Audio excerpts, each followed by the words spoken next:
to show up and to be live. Hey No, guys! here we are. Recording And started. Look at that. It's ticking down. Welcome everybody to Fatherly Fandom, our late night with Fatherly Fandom. That's We're right. doing a special broadcast here, talking all about what are we Fatherly talking Fandom about? After Dark. We are talking about After Dark. Dune Part 2. Dos. That's right. Oh, No man, mention brother. of Dune Part 1 will be allowed in this one. No, you don't this get broadcast. that. That's maybe Yeah. if you guys subscribe to the channel and we get over 1,000, we'll give you a Dune Part 1 and watch as a special treat. the Dune Part 1 video when we were a completely different podcast. Neither one of us had facial hair. It took 4 years or the 3 years from 2021 to now between these two movies for us to grow this. So here we are. It's a long process, guys. Yeah. What are we talking about? Let's get going. Yeah. So I'm Chris, as always. I'm joined by my co-host with the most, Mr. Matt here. So that's me.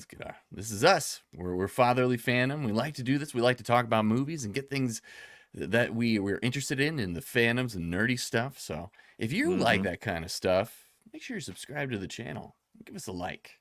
That'd be great. So without further ado, let's get intro. Yeah. This is the way. This is the way. Woo-wee, Matt. Right. Oh, man. Man, I got out of the theater, and I'm just like, I cannot wait to talk about this, especially with all of you guys out there, especially with you, my brother. You ever have that feeling? I don't know if anybody else experiences this. I'm gonna open up a little bit here and shed some insider talk to me information on the Matt Man here. So you ever get out of the theater and you feel sad that you have to maybe I'm just too into the experience, but no, you know, like you're like, I just want to go back right now and experience that whole thing again. And it's a little somber driving home. It's like, oh gosh, this sucks.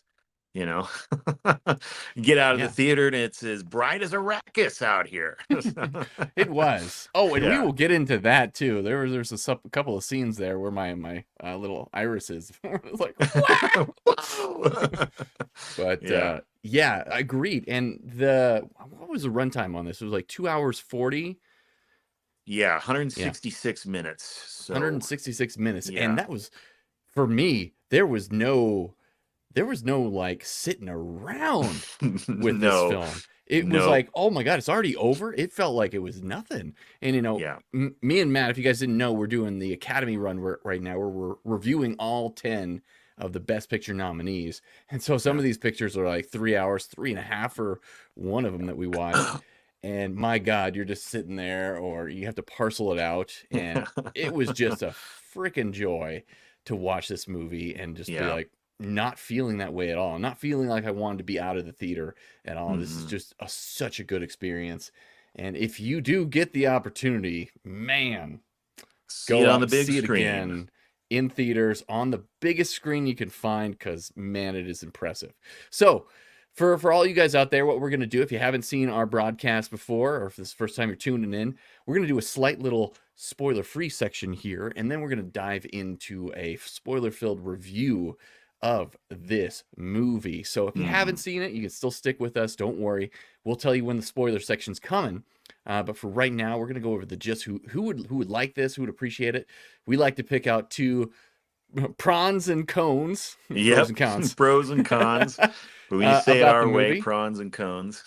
And I think we're both cool with the idea of, like, if there's no cons that we can think of, we're fine with that too. But let's go ahead and get into our spoiler-free section here. Okay, Matt, what do you think? Well, can't you tell? Obviously, I hated it. Yeah, the worst. Yeah. No, I loved it. I loved the first one, and a lot of you out there that are fans of the book or fans of maybe the 80s movie or the sci-fi miniseries or any of that stuff. To me, I've seen those other things. I read the books. And this was a great addition to all of that. Because I really don't want to knock any of it. You go and watch them now, and No. yes, there's effects problems and all. It's not really problems for the day and age that it was made. For the 80s version, and I think it was the 90s or early 2000s that the miniseries came out. And of course, 1965 for the original book. So all of them had their place, and I feel like this is this generation's Dune. We've been retelling versions of this story 100%. with either the Dune franchise itself or pretty much every sci-fi movie or book that came after it and borrowed all this stuff. This is Avatar. This is Star basically Wars. Yeah, this is Star Wars. This is all sorts of stuff. There are literally pieces of this pulled out and put in so many different movies, TV shows. I don't know if you saw it, Chris, but Kung Fu Panda 4 even has a TV spot with Jack Black, as the panda coming up on top of a dune and talking about how he has extra spice in his bowl, and it's pretty awesome. So it's beautiful. Everybody and their brother has borrowed from Dune, and then they come and they make this movie, these couple of movies, and I just think they did it right. I really do. Now, that's obviously big pro. I don't think the movie's without its cons. I don't think it was absolutely perfect. But a movie like this, based on such a beloved IP, it's never, to me, it's just impossible to make it perfect. It's going to be this guy's version of what he got from reading the book and delving into the material. It's never going to be personal to you. It's never going to be your version. But if he can make it appeal to the largest audience possible, then I think it's a success. And I think he's done that here. So con-wise, I think for people that, I don't know, maybe not familiar with the source material or not familiar with the basic story and that kind of thing, you might get a little bogged down in some of the vernacular, for lack of a better word, the titles that they use for certain things, or the weird words that they refer to this planet or this machine or this, skin suit or whatever it is. It's got its own language for sure, like most great franchise stuff does. But it's a little hard to understand sometimes. That, and I think that in parts, it may feel like it gets a little bit long for somebody that's not familiar with, like, okay, they haven't got to this part yet, or they haven't got to this part, So I think that might be cons for some people out there, but I still think that, like you said, Chris, I think it's a ride from beginning to end, and overall, at times. It's a right. ride. Taking it all in, when those end credits roll, I don't think you're going to feel like it was necessarily as long as it actually was. No, not at all. And we were able to suspend belief when it came to Star Wars with the vernacular that they used for the planets, the culture, the religion, and things like that. So I do think that a general audience is going to get something out of it, and that's why a repeat viewing of this is going to be amazing, and why I think that this movie is going to do pretty well in the box office altogether, and it's going to have some legs, because I think a lot of people are going to go multiple times to see this. And as a general audience member, I can actually see general audience members watching this multiple times in theaters just to get all those little details and stuff like that. And keep in mind, it is a second movie in a series that we're probably going to be getting here, because there's lots more Dune books. How many Dune books are there, Matt, altogether? Well, it kind of depends on how you look at it. Frank Herbert, the original author, wrote 6 of them. Okay. But that's not all he wrote. So he died, passed away. I forget what age he was, but he was an older man whenever he passed, and his son took up the mantle.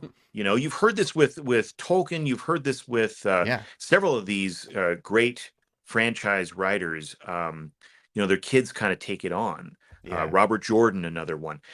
So Brian Herbert then finds thousands of pages of notes that his dad had on where the story goes and some of the stuff that came before. So him and I forget the name of the other author. I really feel bad about that, but Brian Herbert and the other author. Yes, perfect, Chris. You got it. I'm sure here in a second. Yeah, we're gonna pull it up for you here. Yeah, because he deserves a ton of credit. So they wrote a lot of books that are mostly like prequels to the originals. Some of them occur kind of in between things, and then I believe that they did. Got it.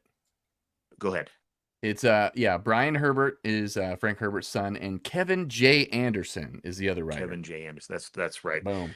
So there's a lot of material out there that they've written, plus sequels to the original 6, and so I believe there's 2 more after that. And I haven't looked into Dune in quite a while, so I don't know if they might be writing even more. But I mean, there's comics, video games, all sorts of stuff built around this thing. So a lot of material, if you're interested, to go back to and read. And I got to say, you get on here and you talk about some of the sci-fi things, some of the fantasy things, and to recommend that to a friend, it might be difficult sometimes if they're not really into one thing or another.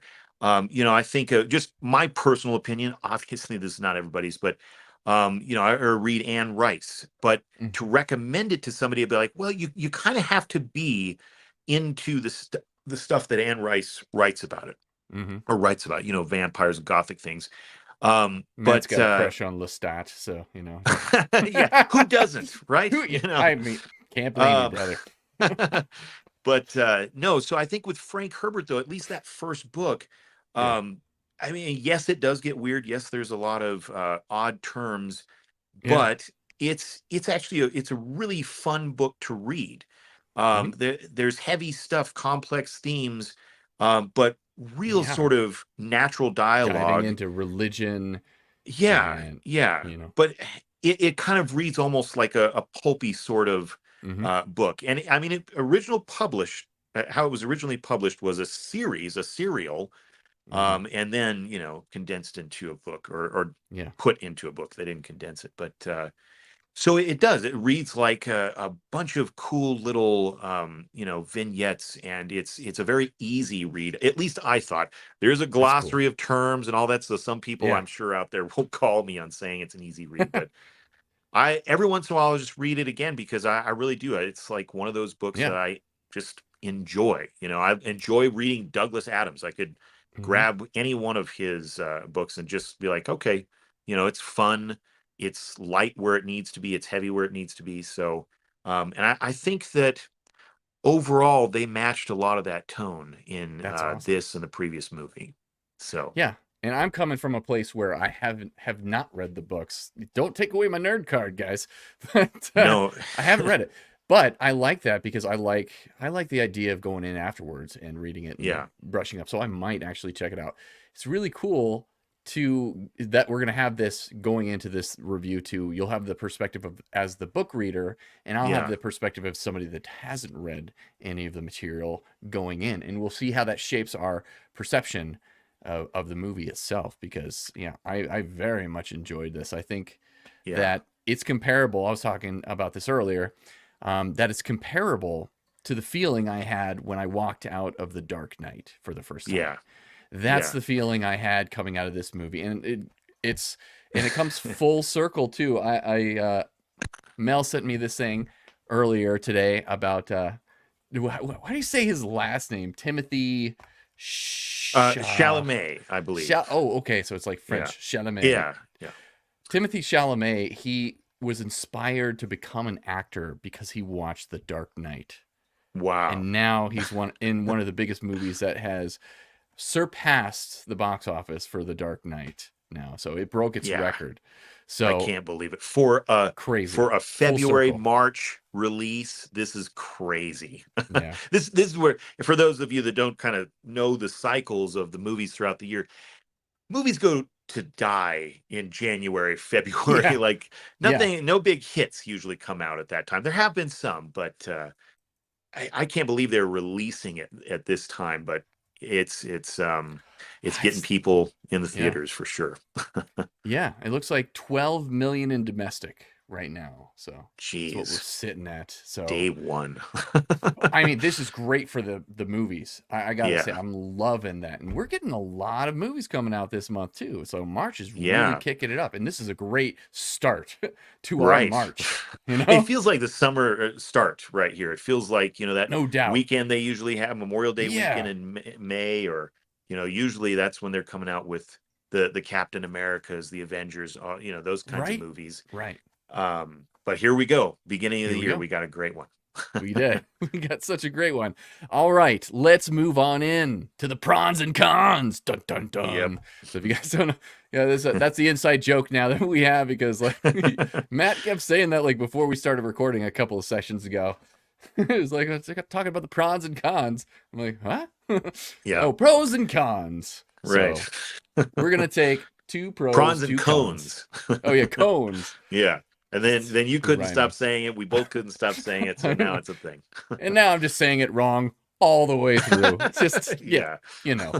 It's great. So, Matt, what are your two prawns and your two cones? So I just gave you mine, brother. I gave you the pros being that. Yeah, let's go over them again. Sure. Yeah. It feels, to me, it feels like a love letter to the book. Good. It feels like a great reason to get to the theater and see a movie that's meant to be seen on the largest screen you can possibly see it on. So those are my two pros, my two prawns. My two cones. I know, it's hard. I know. Are that I think that it can feel overly long in parts. When you get to the end, I don't think that you'll feel that way. No. And I think that it could be a little bit alienating. And I guess I'm not just talking about part 2 here, because if you go in cold turkey just watching part 2 with no knowledge of you're totally lost. anything Dune. Yeah. But no, I think the people going to see it have seen part 1. So I'm talking about both movies overall. Yeah. I think that it may be at times a little inaccessible. I do think that they explain things, the parts of this universe in bits and pieces to where it feels naturally occurring, and for the most part it explains everything that you need to know. I mean, there's plenty more detail to be learned in the books and stuff, but I think for a general audience they do a good enough job. I just think some still might find it alienating, either the languages or the feudal system, all that kind of stuff. It just might not be for everybody. So, but I love it. Yeah. Anyway, so those are my two prawns and cones. What about you, brother? Okay, so my first prawn here is, I think that this movie, and this is what good sequels do, and what some of the best sequels do, is they improve the original material as well. So, I really want to go back again. I did watch Dune recently too, but I want to go back again and watch the first one because I think it does. It just makes that movie so much better. And we were kind of talking about it too, brother, before, how the end of Dune Part 1, we're like, oh, it just ends, and you're kind of just like left there with this big matzo ball feeling. Nothing's resolved, and so it's like, okay, this really is just one part of a bigger story. We're not getting the full thing, so it's really hard to sum up the entire movie and be like, okay, this was a good complete story, because there is definitely more coming. This movie does a much better job at kind of wrapping up its narrative and everything in a nice little package in the 166 minutes that we had in this world. And so I felt that it was much more, and of course we have more stuff going on. The story is going to continue, but this was a good stopping point. This was a good overall movie for me. And again, it did flow very well with the first one. So that's my first pro.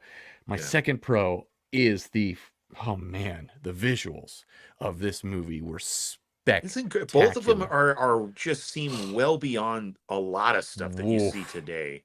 Yeah, and it just looks so real, and a lot of it looks practical when they were floating and everything. I'm just like, how did they get those shots? Wasn't that crazy? Just right off the bat, it's amazing.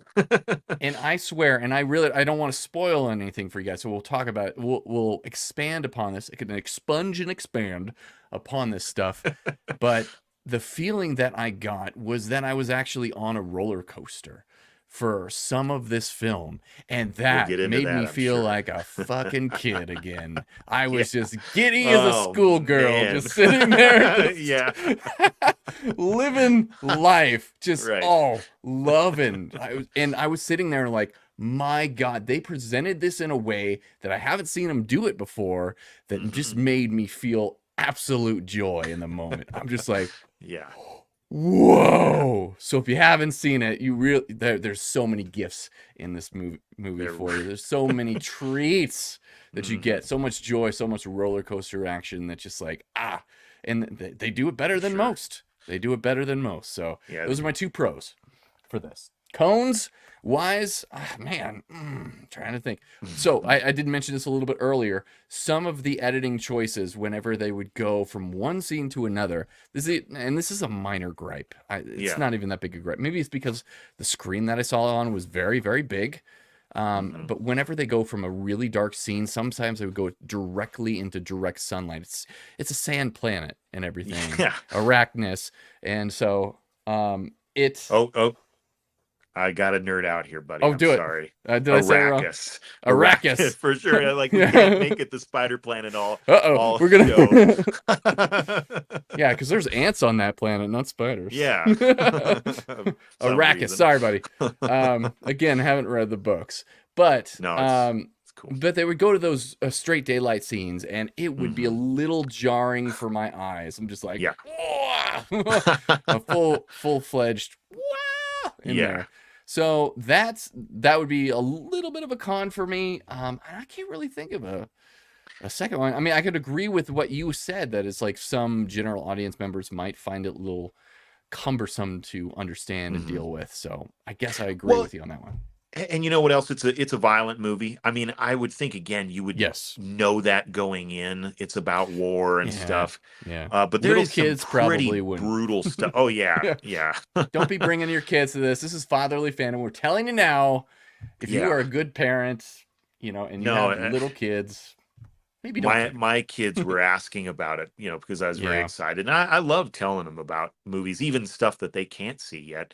And I told them, this one, it's pretty violent, and they don't like a lot of violent movies. So I was like, hey, there's just a lot going on that you might not necessarily clue into yet with politics, and they're barely breaching the surface of that. But it's like, with that and the violence, it might not be time to watch Dune yet. And so, but they wanted to hear all about it. So what I love is that they prefer if I just tell them the story, and so we've done this with movies that they don't want to see yet.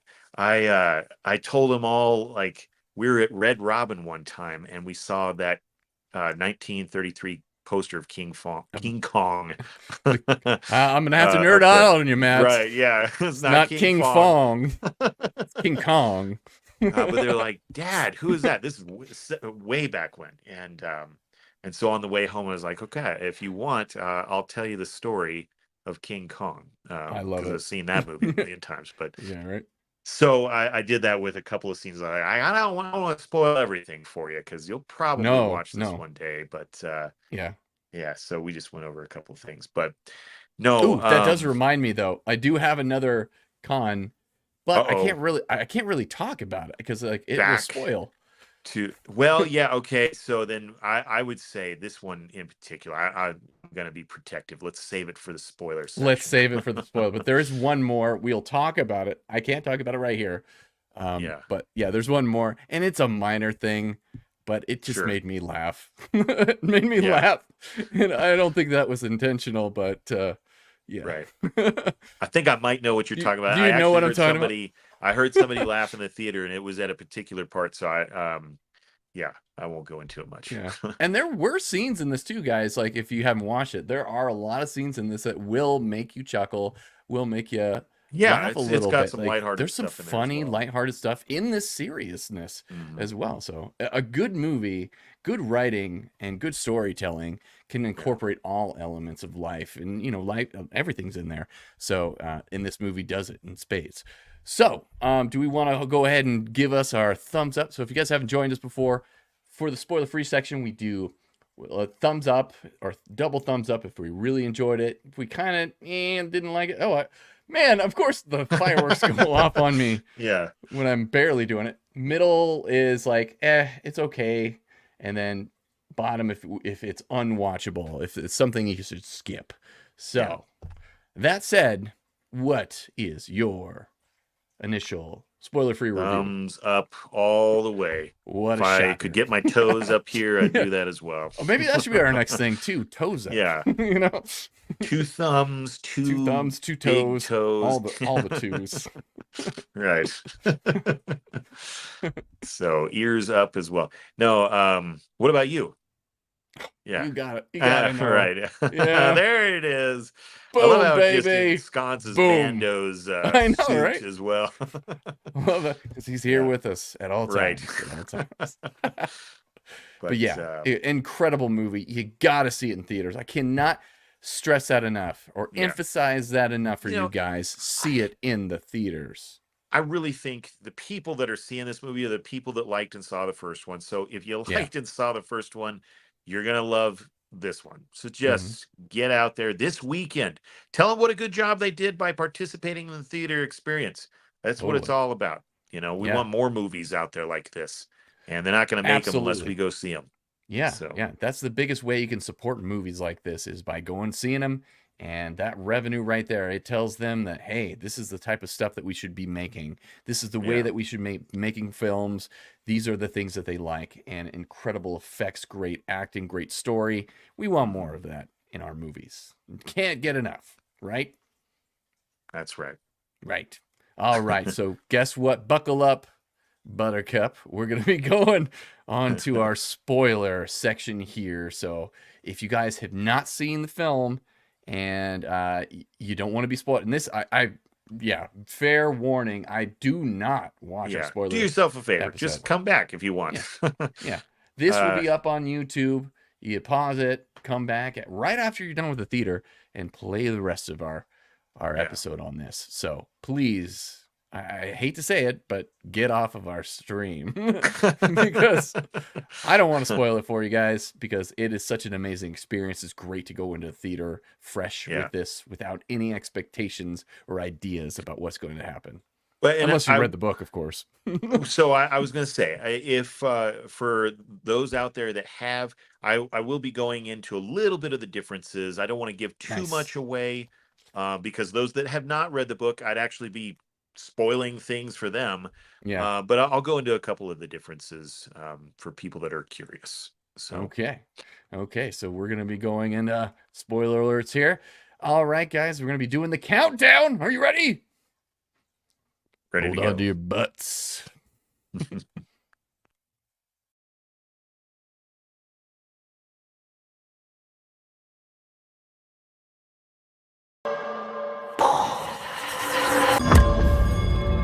It's only fragments. Nothing's clear.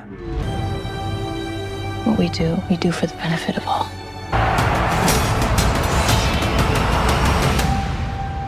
I do see a way. There is a narrow way through.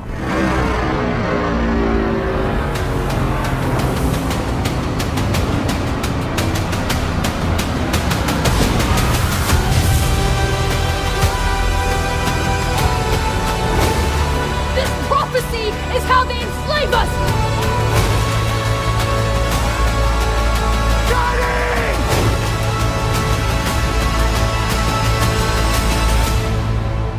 You are not prepared for what is to come.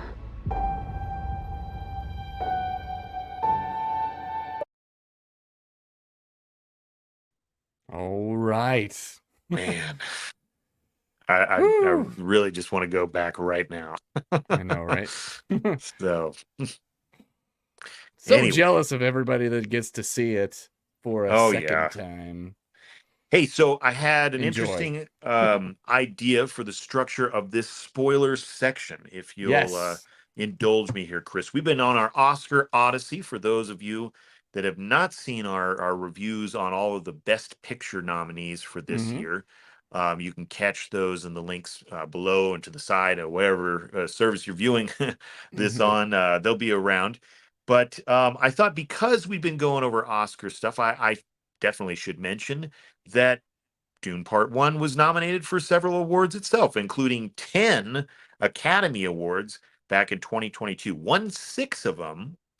And in fact, at that time, and I haven't checked to see if this is still the same, but that meant that it held the record, tied for the record, I guess, with Mad Max Fury Road for being a sci-fi movie with the most Academy Award wins, having 6 of them. So I'm not sure if that's still true, but I have to look that up. Anyway, so I thought, why not go through what Dune Part 1 won for and see how this film compares? How it stacks up? Well, yeah, exactly. Yeah. Did they deliver? So if you'll indulge me, we can go right on down that list. Let me grab my Dr. Pepper, not an official sponsor of our show. I just really like Dr. Pepper. The ball's in their court now. I know. So, if you want to sponsor us, please. I don't usually drink soda all the time. Yeah. What I do, I grab a cooling, refreshing. You got to do the Arrested Development thing. Like, oh, I love Burger King. It's a swell restaurant. It sure is.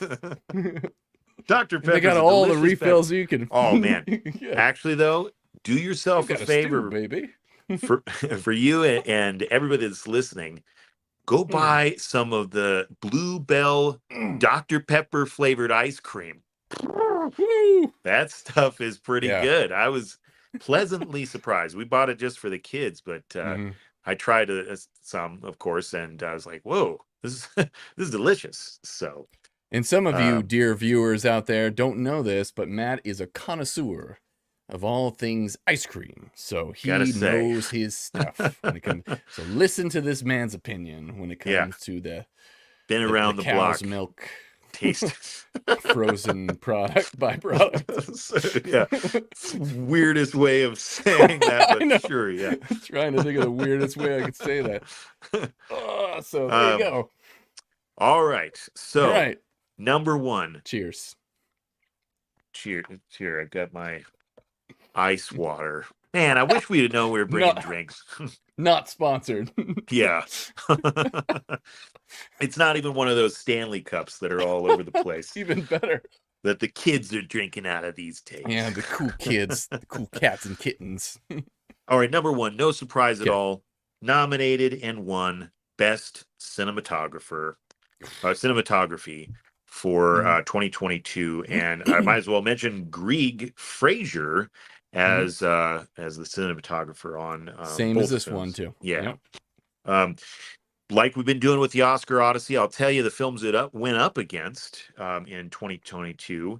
So also nominated for cinematography was Nightmare Alley, The Power of the Dog, The Tragedy of Macbeth, and West Side Story. So some big names on there, Spielberg and Guillermo del Toro and all of them. I mean, those were some hard-hitting films, but I could definitely see how this won out over the rest. I've never seen The Power of the Dog, but I've seen the rest of those. And wow. I mean, cinematography on Dune Part 1 made this film immediately recognizable for the epic that it was. Yeah. And in my opinion, Part 2 only goes further to the light side, I guess. It does it like everything that Dune Part 1 did. Dune Part 2 basically does only twice. elevated it. Yes. Yeah. I agree. And I could see this one coming up for best cinematography for. And that's another reason why I hate that it's released now, is because will they remember it next year whenever they announce the nominations? Well, we were talking about that with Oppenheimer's as well. It got a bunch of nominations too, and it was earlier in the season, so maybe this is going to be a thing. Maybe. Now. So it's not July, but I mean, I could definitely see this one coming up for quite a few awards. So sorry, cat's all over me here, but the cat's out of the bag, guys. Yeah, literally. No, so the cinematography was amazing. I know that they Man. filmed at several practical locations over in Jordan, and it's the same place that I read it was the same place that they filmed parts of Lawrence of Arabia. It's like the Valley of the Moon. I'm not sure what country it's in, but for a lot of those shots of just like Mhm. the dunes, the rolling dunes that you see in so many movies set in the desert, they go out there, Yeah. and so I thought it was pretty cool that a movie that it was inspired by the book, which was written by a guy that was inspired by Lawrence of Arabia to write his own messianic tale here. Yeah. Then goes and films back at the very place that Lawrence of Arabia was shot. So Right. that was pretty cool. But yeah, I think cinematography was crazy in this Mhm. movie. Crazy good. So Man, I agree. And I was hinting at this in our spoiler free section, but mhm. what I was talking about with the writing, with the wild ride, obviously is the Whew. worms. Yeah, Holy crap. And that's that all like scene. cinematography in this, how they were able to capture those images and make Yeah, me feel like I was the one holding those reins and everything and being on the back of that damn worm. Oh my yeah. God. It was freaking impressive. And in the theater I was in, our seats were literally shaking. Like the effects were Yeah. so much. The sound was just blaring and it was just like, oh, I was just like, And and it like you was said, the awesome. roller coaster ride, you get Yeah. POV shots of what it's Hmm. like to ride a freaking sandworm. And Yeah. there were Beautifully shot. I was glad I saw it today as a packed theater, and there were literally people cheering and clapping at the end of that scene. It was so powerful. They've been building up to it, and Yes. and just it's a scene that everybody's familiar with from the book. Everybody that's seen the '84 film, I think it was Hmm. '84, it might be '86, but the '80s film, David Lynch. And same with, it's in every single one of the Dune iterations out there. It's Hmm. a big, big event. And like, how are they going to do it differently? And how Yeah, are they going to make it epic? And they delivered. I they mean, that did. was such, you Hmm. get the sand thrown right in your face, it feels Yeah, like. it really Um, did. yeah. And like you said, the sound makes this movie complete. Hmm. It's part of the experience. It's another reason why if you don't go see it in theaters, you better be going and buying yourself the biggest power bar ever. I know. You'd be blowing out your little speakers. Yeah. But no, that was a pretty awe-inspiring scene, and having the Mm, audience react like that, I was like, man, this is yeah. why you go to the movies. So Several moments in this, it was just like, makes you grab the seat grabbers. yep. So, yep, Well, and cinematography was way above. funny enough, this is kind of skipping, but Hmm. sound was one of them. One of the awards that it was nominated for, part one was, and it Hmm. won, going up against Belfast, which I got to say, actually, I remember the sound being pretty crazy and important in the movie Belfast.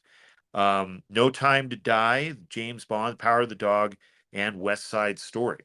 So, but I just think what they did with the engine noises, with the different dialects of language, they Hmm. start each one of these movies with that really low baritone uh, language that is saying part of the prophecy. And I think that sound is incredibly, incredibly important to this movie, and it's just on full display, if you could say that about sound. But Hmm.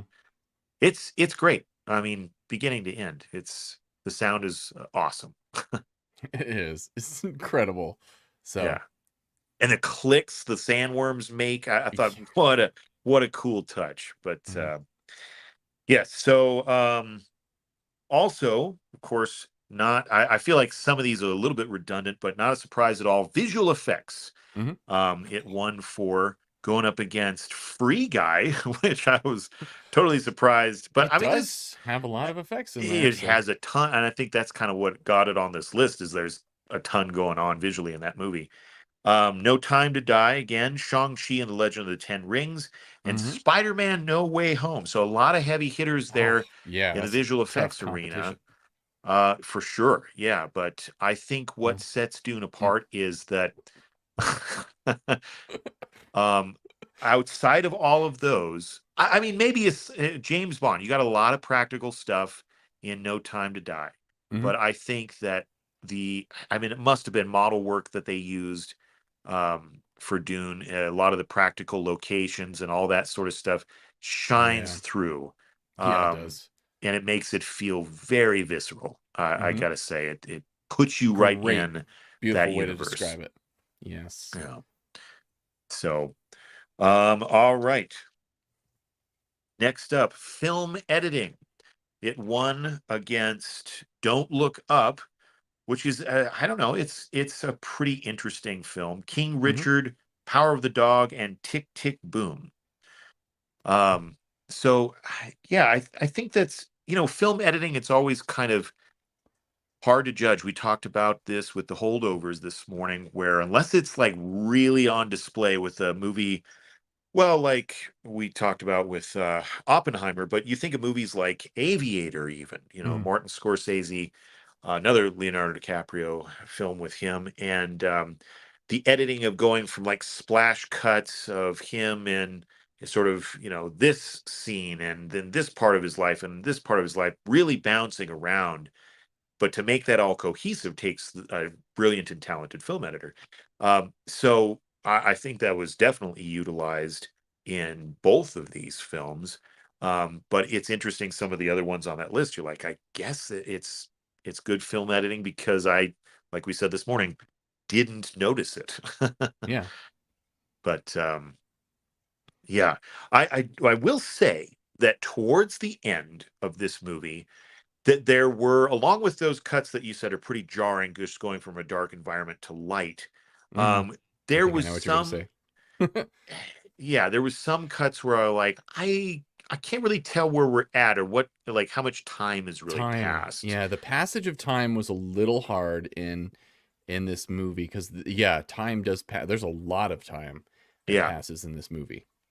Well, so first difference from the book to the movie here is, and I'm just going to be honing in on Dune, the first book for this review, because this is, if you don't know, part 1 and part 2 encompasses basically the entire plot of the first book, which is just called Dune. But so that book's its timeline is a series of years. A lot of time goes by. In fact, you could really argue like each chapter begins with a narration from Princess Irulan. You saw there, Florence Pugh plays her in this movie. I'm so glad that they included that. It's like, oh, what a great wink and a nod to the book fans, because she's recording that, the thing that she's sort of writing there. That was so cool how it was writing on there and inscribing as it was going. So yeah, that's great details straight out of the book. The book has this clever device where each chapter begins with something she's writing about her husband, Muad'Dib. And automatically, what's going to happen. Yeah. You know what's going to happen from word 1 of the book, but it's so compelling and the story's told so well that you just keep getting further and further into it. Okay. So that gives me a little bit of a pause there and I'm trying to think of on Dune Part 1. I kind of wish they would have introduced Florence Pugh in the beginning of that, kind of had that be the through line then. Well, so what they did was they had Zendaya, they had her voiceover. And so I through line on that one. Right. So yeah, I thought that was interesting that they did that. A lot of people didn't know if the princess was actually going to be included in either one of these movies. Like she is there in the books, but they have omitted some characters.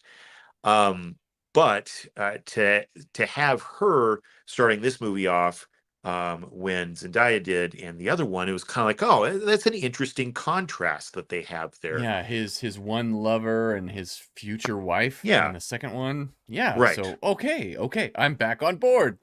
Yeah, so you kind of see like, oh, that's probably that what they were doing And I think that there's still stuff. I will say this to book fans: there's probably still stuff that they didn't include here, but will probably come up in subsequent films. It's getting a little spoilery for people that haven't read the book, so I don't want to go too far into that. We should not touch on anything that didn't happen in this film as far as the books go. So please, like, audience members, don't worry about that.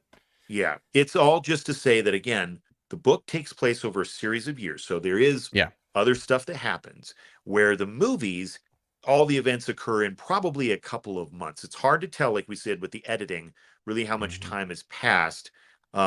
But whenever I was reading articles about the differences, they were talking mostly about, this is over a couple months. I think it's a little arguable. I think you could go probably maybe a year that this occurs over, but well, some of the stuff, since this is the spoilers section, right?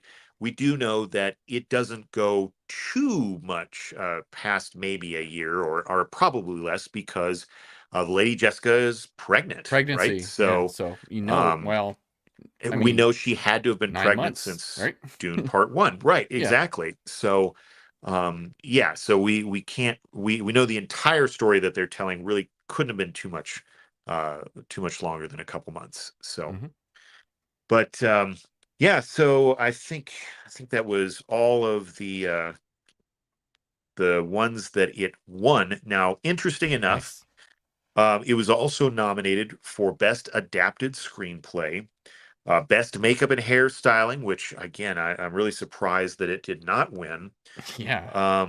Best Costume Design, and Best Picture.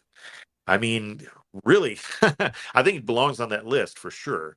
And we're nowhere close to getting a taste of all the great films that'll come out this year. But I would say if it's not getting nominated for something at next year's awards ceremony, it's a shame. A real shame. It will be a shame, but it would be really exciting, because that means that we have other stuff that's just as high caliber as this, or even better. Yes, please. That would be great. Let's keep raising the bar on these things. But I could definitely see this one going up for Best Picture this next year in the Academy Awards after March 10th. Yeah. So, no, I think that overall, they did a brilliant job with this movie. I read some of, and I'm going to butcher his name. I hate that I'm doing this. I always thought it was Denis Villeneuve, but he is French Canadian, so it is not said that way. Yes, the director of this film. So I've got the French pronunciation here. I think it's Denis Villeneuve. So sorry to everybody up there in Quebec watching right now.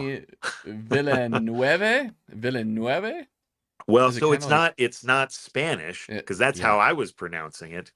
But Villeneuve? So maybe something like that. If you guys know in the comments, let us know. Please. We're sorry we're butchering this. Yes. But so anyway, he grows up in Quebec, like I said. And he loves science fiction. As a kid, he read a lot of it. He was 13 whenever the book came out. He read it immediately. And he was talking about how him and his friends, they didn't have a movie camera. But what they would do, so interesting, the makings of a great filmmaker here. And we'll go into other stuff that he's done. But as a kid, without a movie camera, him and his friends would draw out storyboards of how they thought famous movies shot things. In fact, they would go out and they would plan out scenes from favorite movies of theirs, and how they must have angled things and how they must have moved the camera, and like plot it all out just for fun. Figured it out. Yeah. Right. They never actually, filmed any of it. So then when it came to Dune, a lot of his friends liked it, and he did, of course.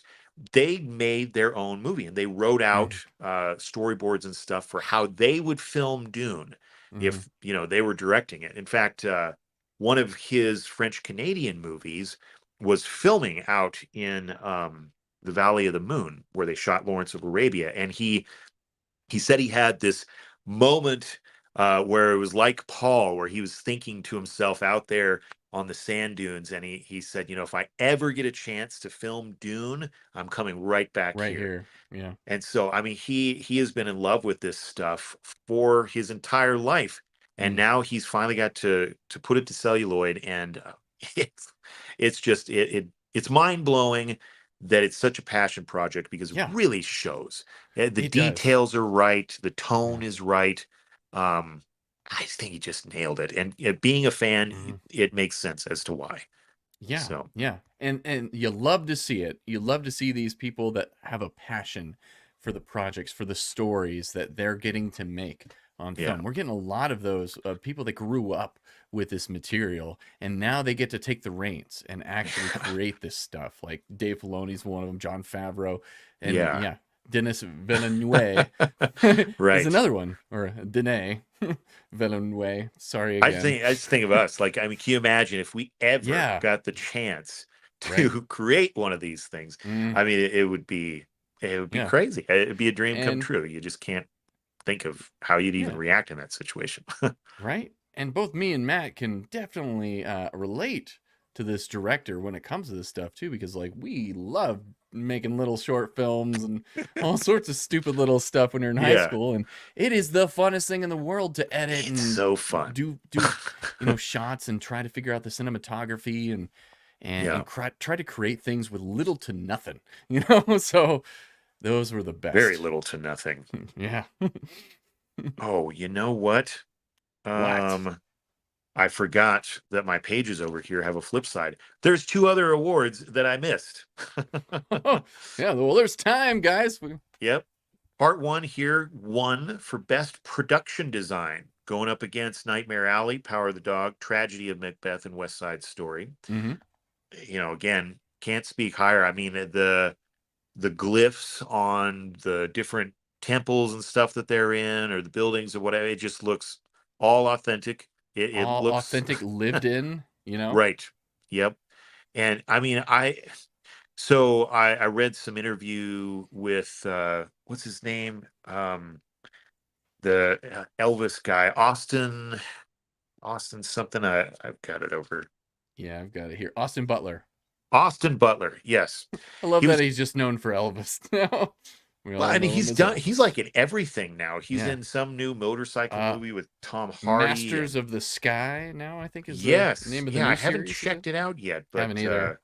The follow-up to Band of Brothers and Pacific. So anyway, he does an incredible job in this movie, but he was saying while they were filming it, that they were really out there in the sand dunes and stuff for a long time. It was getting everywhere, which you can imagine, but people were even like passing out, because it's 110 degrees in some areas that they were filming, and you have all this like clunky stuff you gotta wear too. That is not light. The skin suits don't actually work. And oh man, he talked about the gladiator scene, and that's one where he said they were literally not only filming in the desert, but in order to get the really bright whites and stuff, they filmed in black and white film stock, but to get it to be very contrasty, they actually built sort of this huge box set in one area of the sand, and it was reflective inside. So, it just like turned up the brightness and everything, but it's also a box in the desert, and it turned up the heat. So he said same thing. They went in there, people were passing out and getting heat stroke and all sorts of stuff. But he said everybody developed this like really close camaraderie for going through a hellish experience like that. I bet. And to speak of that scene too, and that whole shot, that was incredible too. I can't believe how amazing that was, and it was so cool. The fact that like it was kind of like, what was that supposed to be, like a black hole, or like, as they said, like a dark sun. Yeah, a dark sun. And that explains why it was all black and white when they went out into the light. Yeah. And I thought that was such a cool element that they put in there, and visually striking. So that, that's why they are pale skinned like that. Yeah. Because they don't have to endure what they do in Arrakis. That's why their suits are so huge and everything, because they have to cover themselves pretty, pretty tightly to avoid any kind of a tan. But no, so and a lot of it reminded me of great sci-fi like Fury Road, Very much, that has come yes. before. Speaking So, of Fury Road, oh a man, little can't wait cameo for in there. Oh yes, I know, that's right. Yeah, playing his sister, and I've spaced every freaking person's name. Is Anya But Taylor-Joy is the actress who played her, is Alia Atreides. Alia, yeah. So, and which is a crazy dynamic too with the mom throughout this film, was talking to her unborn child in the womb. Yep. Which was really cool, and I think straight from the book. Yeah, real good job at doing that. I was really concerned too. For me, not having seen or read the books and everything, I was like, oh man, once she takes the water of life and everything, is the baby gonna die? Is they're like, oh, what have we done? Right. And it's like, oh my god. And so I was really afraid at that moment that that's what was gonna happen. And then you see like this fetus open its eyes too and everything at that moment. Creepy. And yeah, just so creepy. And yeah. And then from there on out, she's constantly talking to him and relaying messages to her older brother, which is amazing. Right. So, and it felt like the character of the daughter was there the whole time too with the mom. I thought they did a phenomenal job at presenting that and bringing that out, because that's a weird concept right there too. It's super weird. And part of Frank Herbert's process is that the spice, some say that it was based on the type of mushrooms that you can find out in Oregon, where he used to live when he was writing this book. And so Frank Herbert partook in a little bit of hallucinogens, huh?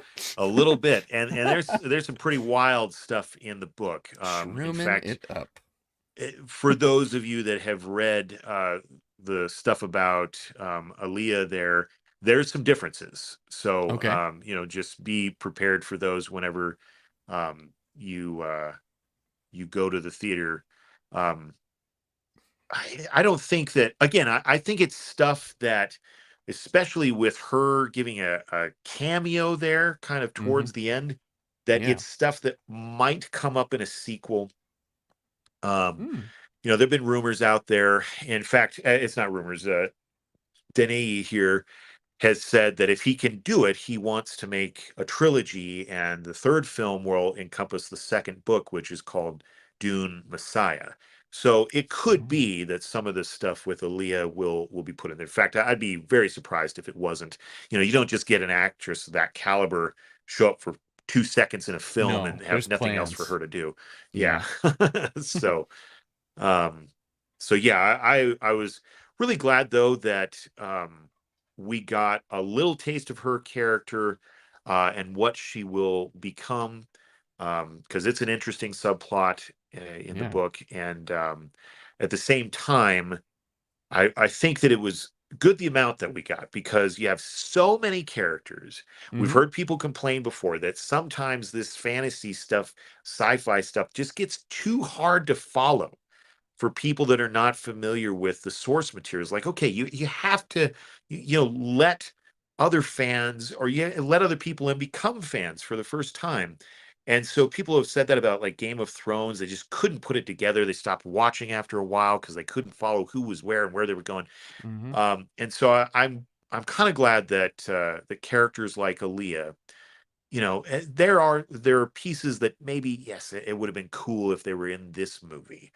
But I also think that they have to cut some stuff. And so I was comfortable with the choices that they made with her. They're still included, which is great because she's still important to the story. But I think she had just about the right amount of weight in the plot that we needed to get through for these films.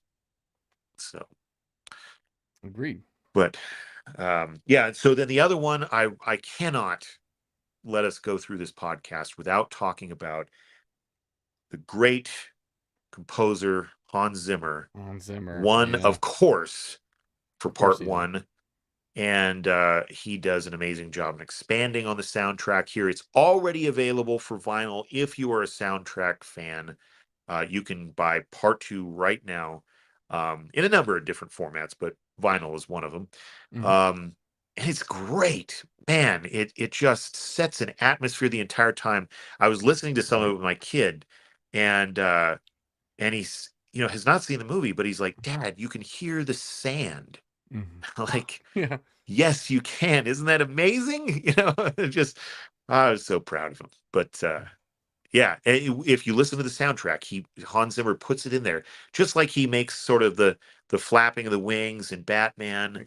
Also James Newton Howard's work is a big part of that too. But the use of the drums, I think it was perfect soundtrack. I really can't wait to listen to that. It's incredible. I've always been a fan of Hans Zimmer, and lately Christopher Nolan has been using Ludwig Göransson for all of his compositions and everything. And Hans Zimmer has, I'm sure it's because of Dune, like he started to write that, right? And then of course Dune Part 2, just still knocking it out of the park when it comes to his compositions. Just they're beautiful. Yeah. They're beautiful. And they really do set the stage for this and put you into the world and make you feel off in the right way when it comes to these scenes and everything else. And just that big, loud push. Almost like, whoa, you feel it. You feel it. You feel the warmth. You feel the sand, like you're saying. You really do. You feel it all in the music. And it's incredible. It is. What that guy can do with strings and sticks, that make up the musical instruments of an orchestra is pretty amazing. Very amazing. Very amazing. But so what do you think overall? Is it rating time? Not yet. Let's go into my con. Oh, sure, yeah. You remember that? Spoiler time. Yep. Spoiler Lay time. it on us. You remember this guy, the old emperor? Oh yeah. Yeah. Christopher Walken. Yeah, it was a little jarring, wasn't it? When he showed up on screen, and it was fine. Like, he didn't talk for the first little bit there. But as soon as he opened his mouth, and it was just Christopher Walken, Doing Christopher Walken, yeah.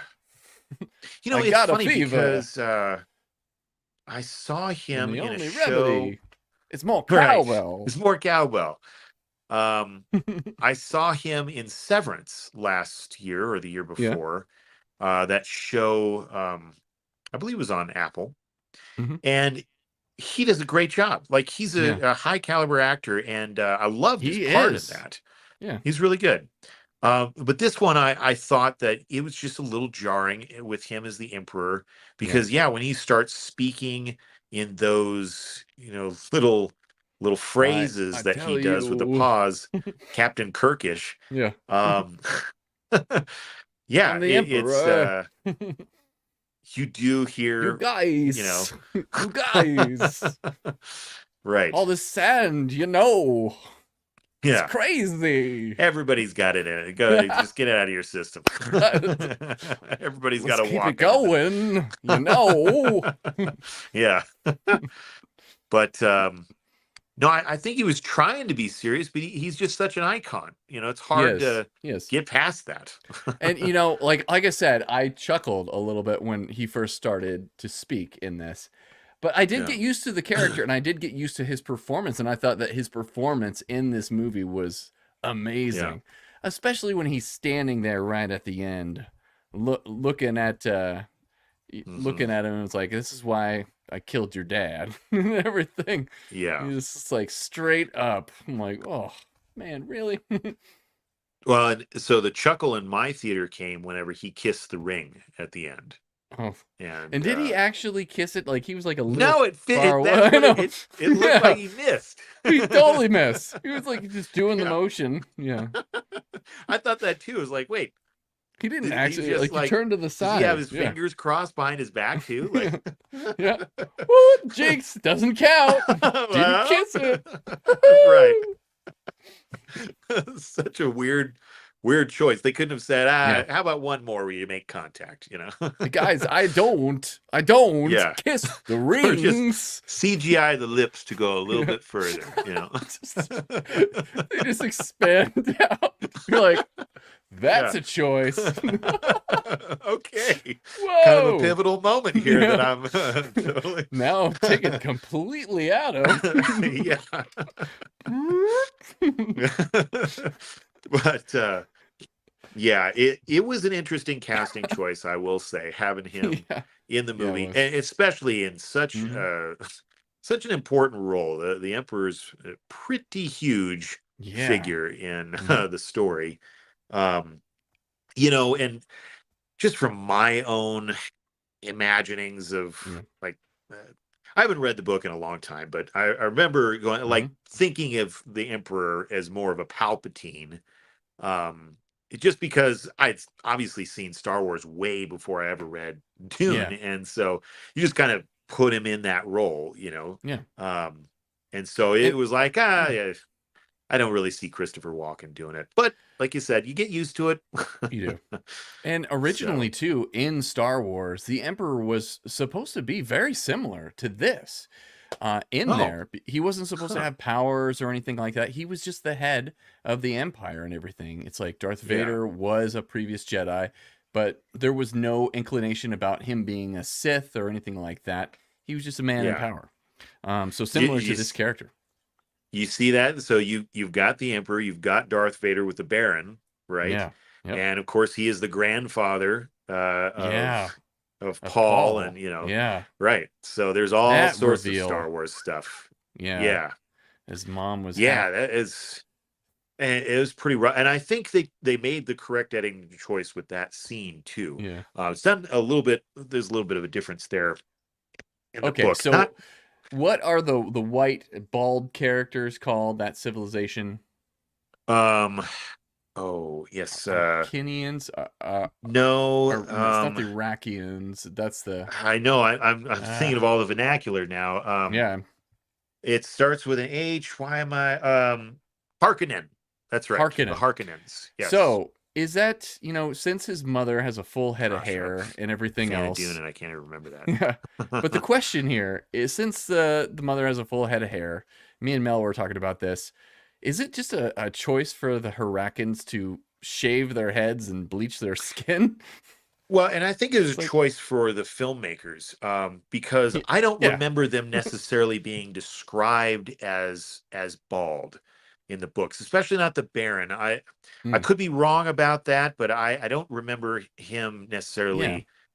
You know, he's described as large, huge man. Grotesque. Yes, very grotesque. In the David Lynch one, he has hair and he's got like boils all over him. Yeah, right. So, but yeah, so he's a particularly, you know, non-hygienic character in the book, but it only goes that far. The hairlessness stuff I don't think was in there. Yeah. So it was kind of a weird choice, because you go to that immediately of well, Lady Jessica, but so but and the other thing too is so with this character, so what's his name again? He's like a Austin Butler. Baron Hawk. What? Austin Butler's characters. Oh, he plays Fade. Let's see. Yeah, he's Fade Rotha. Yeah. And the whole time, you know, and when he began talking, it's like, wow, that is a really good Stellan Skarsgård impression that you got going there. He sounded exactly like him. He did. Yeah. That was kind of weird. And so for me, I was like, okay, is that what like the Harkonnens, right? Are supposed to sound like? Harkonnens. Yeah. There we go. Trying to get this all down. Sorry. Right. But then you have Dave Bautista, who has no accent whatsoever. Yeah. As Robin. And they're supposed to be brothers, right? Yeah. So, no, I think that that people have talked to Austin about the voice. And they just said, like, he just said it was an actorial choice. He went to a certain place. He wasn't trying to like mimic Stellan, but it did come so off much that like way a him. little bit. Yeah. Yeah. I'm like, So oh, yeah, I was like, I mean, in the books, and with this story, Fade mhm, Rotha is very much, well, he's psychotic like that, but yeah, he's the heir apparent, I would say, and so he is power hungry. He might mimic yeah. his uncle, or his uncle a little bit, um, and so maybe that's what he was going for, I guess. Yeah. Just And I like the that's a whole total notion guess. with this whole story in general, with like all the priestesses and everything that were in Yeah. there, that were kind of plotting the stuff in the background and setting up all these messiah figures, him included, um, Uh-huh. and playing it out, and thinking that they're the ones holding all the chess pieces and whatnot. And then Yeah. kind of coming into that, and it makes you as an audience member question, like, oh, okay, is this prophecy real? And Zendaya's character in this Hmm. is also like, she's kind of like the audience in this. She's like, this is bullshit. Yeah. There's no like, this prophecy doesn't really exist and whatnot. But you Right. go through this, and it hits all the pieces for the prophecy and whatnot, and goes Hmm. through and kind of takes us on that step. And it'll be really interesting going forward in the story and seeing how that element plays off in the rest of the books. So I'm very Yeah. curious about that, but let's not discuss it. Sure. Yeah. Sure. No, it's I mean, I recommend it. Just Hmm. um it's a good read. But no, I think that they play it in the movie as to the Bitzak the man, why am I like had all this refreshed in my mind, and now I'm the Bene Gesserit. You get the feeling in the movie that the Bene Gesserit, that that's the witches, Hmm. right? That they have been planning for this leader Hmm. to come along based on all of their breeding, Yeah. but then the person that they created is their Frankenstein's monster, so to speak. He gets out of their control, Yep. and so I think that's true to the story. Dune Messiah gets into a lot of the consequence of everything that happens in the first book, and so part of that is like, yeah, you create this really powerful dude. What do you think he's going to do? Yeah. So so yeah, I think that came across pretty well. I think Hmm. um, the costumes of those figures was done with such detail. Florence Pugh, her Oh, headdress, yeah. and the hats that the Bene Gesserit people would wear, Hmm. so alienating as an audience member. We've never really seen anything like that kind of stuff, Yeah. and yeah, it just again makes you think like this is the distant future. What I'm seeing is Yeah. somebody's wild imagination here, just Hmm. put to color, and Yeah. I really liked that. A Me too. lot of his ideas are very far out there, and I think they captured that with these costumes, and even the set designs and the model designs and all that kind of stuff. Yeah. So I love to see it. Like, I love that they use models and practical effects and yeah. things like that too in this. And it's just, I am a big fan of that kind of stuff, and it pays off in a big way in this Hmm. movie. And nuclear weapons too. That was pretty interesting. I was like, oh wow, they got nukes. They go there. Making it back to Oppenheimer. It's There you go. Oppie Yeah. still rolling in his grave 10,000 years later. You Right. know? Look what you It's started. like, damn it. Right. They still got those things around. Yeah. Yeah. So it was very cool. I Mhm. can't wait to see what I mean, hopefully it doesn't take as long to get the next Yeah. one, but as far as what I I've hope read, they not. haven't even started on like a script or anything. So Oh, okay. Well, we they will should see. take as much time as they need to make something that's going to Yeah, be right. just as good, if not better. That's at Yeah. least in my humble opinion. Yeah. So what do you think for 2024, going up against films like The Beekeeper and Kung Fu Panda 4. Kung Fu. What do I'm you gonna think? have to stop you there. To the nerds in the Nerd community are out gonna a little bit. It's Kung Fu Panda, not Kung Poo. My bad. I made It's a whole different movie there. A whole subset of an audience that we don't want to get into. But yeah, all up right, against those great classics. Do we think it's going to win Best Picture? Yes, up against the tough crowd, all the movies that that have come out over the course of this year. I think it's got a pretty good chance. Godzilla X Kong New Empire. Yeah, that's true. That looks like a pretty dialogue heavy, character driven piece. Yeah. It's gonna come out of nowhere, guys. It's gonna be yeah.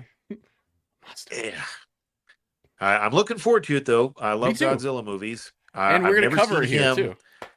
I've never seen him jog on screen. No, never apparently he's doing. He's roided up, ready to go. Yeah, I was like, what are they doing running around? But okay, I'm sure it's gonna be quite the ride as well. So yeah, it is. It's gonna be a lot of fun. Yeah, and for that one, we are gonna cover it on Fatherly Phantom, and my son is gonna come on because he's a huge Godzilla fan. Yeah. So we'll have a guest on the show, guys. You probably like him more than us. Yeah. Yeah. JJ coming in hot for us. Right. All right. So do we want to go ahead and get into our reviews now that we're an hour and 15 minutes in? Yeah, we better review the film. Yeah. Yeah. Our ratings. Ratings. Yeah, why don't we talk about Dune guys. Part 2? So. Now that we got the introductions out of the way, guys, let's talk Dune Part 2. Yeah. No, so on a scale of 1 to 10. 1 to 10. Taking into account the other... Can we pause that real quick? Let's get the Rotten Tomato score. I totally forgot. Oh, yes. Rotten this Tomato is actually score. Pretty important, too. Yeah, so let me pull that up. Do you have the rankings to show everybody? The rankings? Yes. You should go and look at the highest ranked movie on Rotten Tomato right now. Highest rated, I guess. Oh. Because I want to see if it's changed. Earlier today, it dethroned every single film on that list. It was the highest rated film on Rotten Tomato.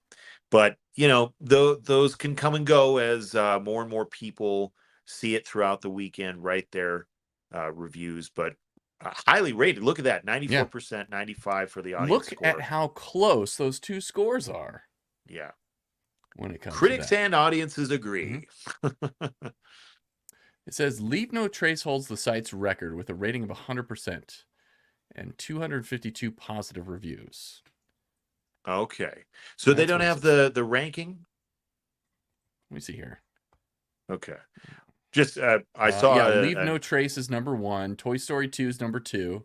Okay. Man on Wire is number 3. Honeyland. All these are 100%.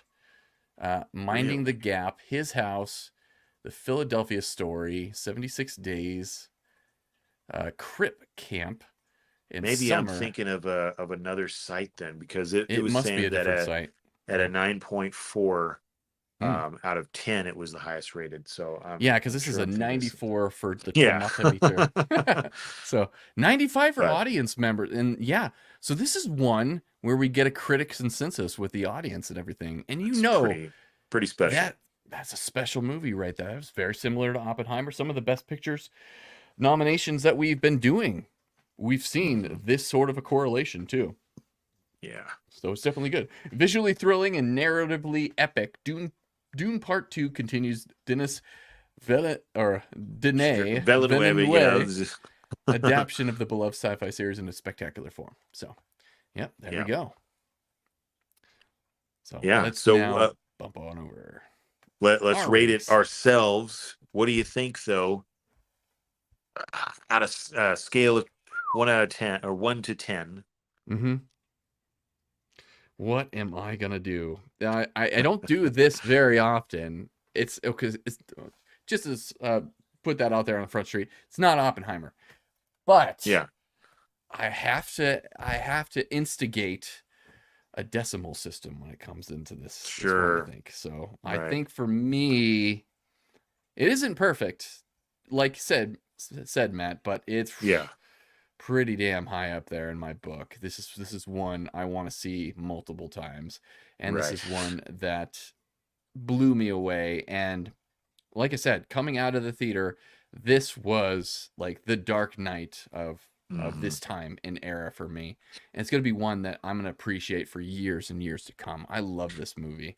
Yeah, so for me... Go ahead. No, go ahead. So, okay, we're going to go. So for me, I would say my rating is going to be... Hold on. Pause for dramatic defect. Hold on. The rating that I would give this film... Nail biter, 9.5 out of 10 is my. Why we keep doing that? I keep thinking of a number in my head. Oh, you too. Say it out loud, yeah. Put you back against one of these times. We're gonna be Maestro like 2.0. What's your number? What are you thinking of? Yeah, I'm thinking of 9.5 out of 10. Yeah, for this phenomenal film. That's what we are. A series of 9 different. There you go, darling. Right. Well done, darling. If you haven't seen Maestro, you don't get that. You don't get any of that. You probably don't get half of this stuff. No, but a 9.5 from me as well. Nice. I was gonna say it. I really think it's gonna be like the next sort of great cinematic trilogy, sci-fi cinematic trilogy, fantasy. 100%. This Lord of the Rings for this decade. Yes. So yes, it really is. And you said there was 6 books and plus 6 books plus, and you said the first book is encompassing part 1 and part 2. So if you extrapolate that out, that's what 12 movies we could be getting all together just in the first 6 books. So damn, they'd have to make them. Well, so there's a 12, 13, I think it's 12-year gap between the first 2 books. So, with that in mind, then we can let some of these actors, gracefully grow old on screen and not have to worry about it too much. So,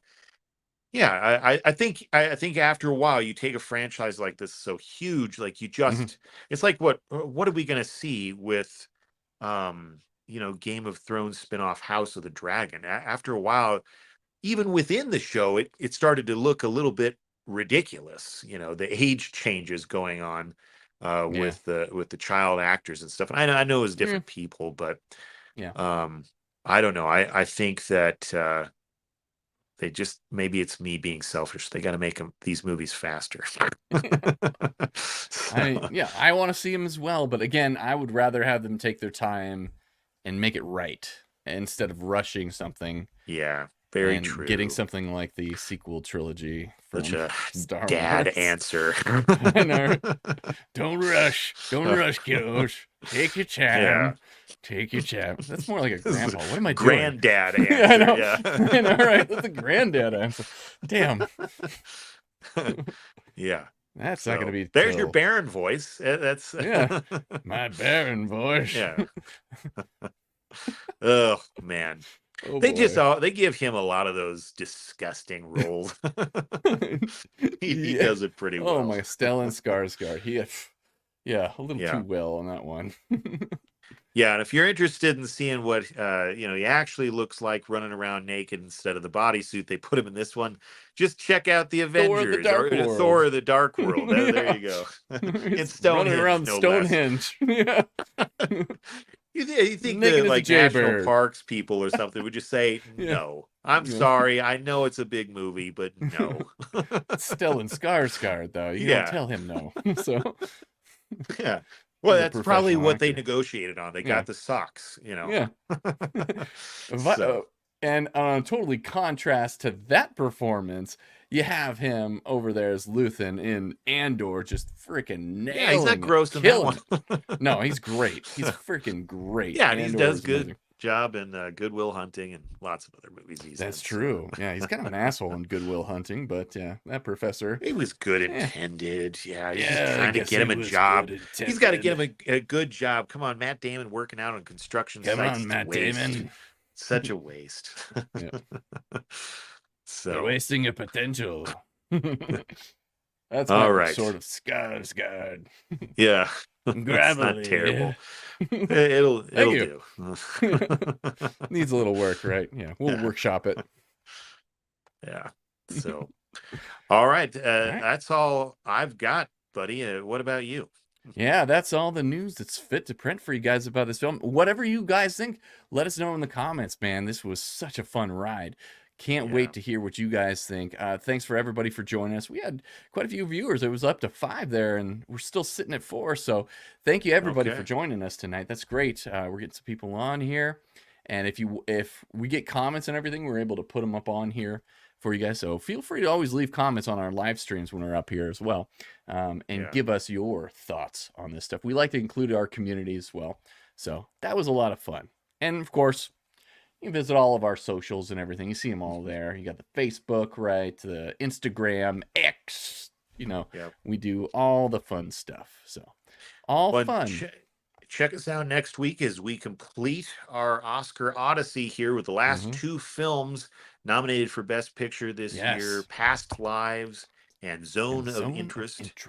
We'll be getting all that stuff out to you, along with more content coming up.